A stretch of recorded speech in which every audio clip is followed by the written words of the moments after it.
Hello and welcome to this video where I'll be showing you how I drew this portrait and my approach for drawing portraits in general. So first you want to draw a circle. It doesn't have to be perfect, so don't worry, but you just want the general shape of a circle. Next, you're going to draw a line down from either side of the circle for the jawline and bring those lines to meet each other. Then draw a line down the middle of the face. A little less than halfway down, draw a line for the eyes. Then about 2/3 down, draw another line for the nose. When the jaw comes in, draw a line for the mouth. And slightly above the eyes is going to be the line for the eyebrows. Next, you can add in the neck and a general curve for the hairline.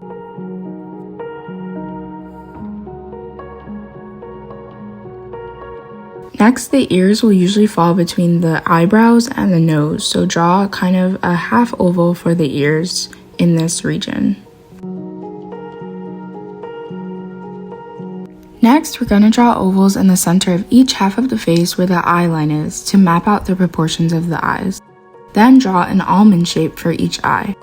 I like to do each step of the eyes together to make sure that the eyes end up looking the same. Then draw a circle in the center of each eye.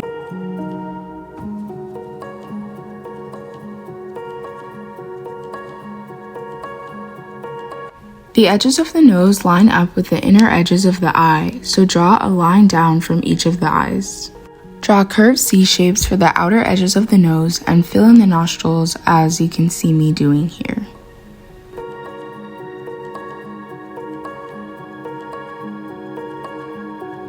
The outer edges of the lips line up with the center of the eye, so draw lines down from the center of each of the eyes to mark where the lips should end.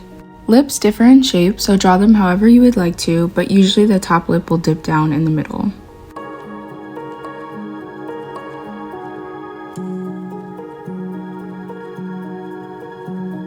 Eyebrows can also be drawn with a lot of different shapes, but to keep it simple, start with a rectangle and then sort of a triangle shape to end that eyebrow.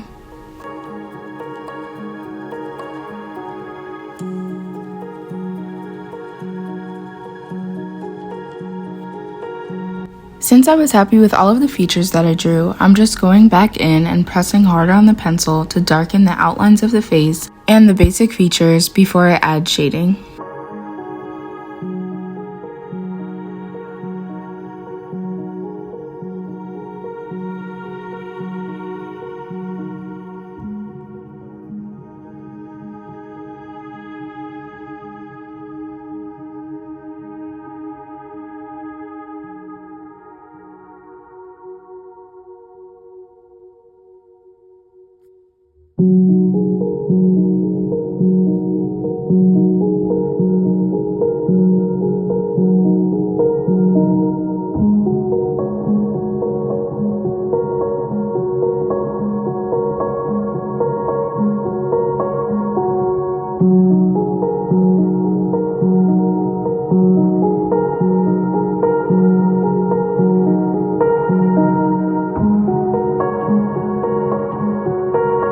To add the details for the eyebrows, you want short, swift lines to look like little strands of hair. So just loosely go in and draw those little lines.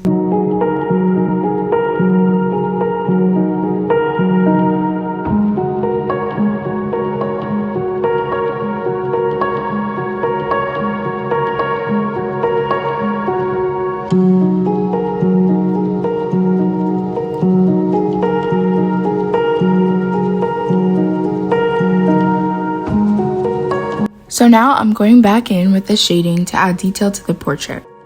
I always start shading the darkest parts first, and you want to start shading lightly because you can always come back and darken your shading, but you can't lighten it once it's done. So to shade, just lightly draw in a circular motion to build up contrast.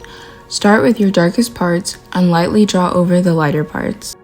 Leave your highlights or the lightest parts uncolored until the end, when you can fully darken all the areas that have deep shadows. The features such as the eyes, mouth, and nose are probably going to have some of the deepest shadows of the face. So I like to start my shading with those, and then I like to shade the rest of the face such as the cheeks, chin, and forehead. So it's good to work with a reference to understand how the lighting in the picture will affect your shadows and highlights on the face, or you can imitate the shading that I'm doing in this video to recreate this portrait.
And if you made it to the end of this video, then your portrait is done and probably looks great. Thank you so much for watching, and I hope this was helpful.